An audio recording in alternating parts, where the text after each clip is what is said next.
વડોદરાના અકોટા પોલીસ સ્ટેશનના હદ વિસ્તારમાં દારૂની મહેફિલ માણતા નબીરાઓ ઝડપાયા। જાહેર રોડ પર દારૂની મહેફિલ માણતા હતા નબીરાઓ।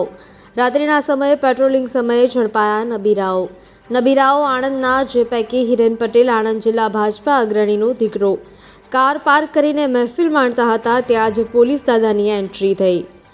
નબીરાઓ નશામાં પોલીસ સાથે બોલાચાલી પણ કરી હતી।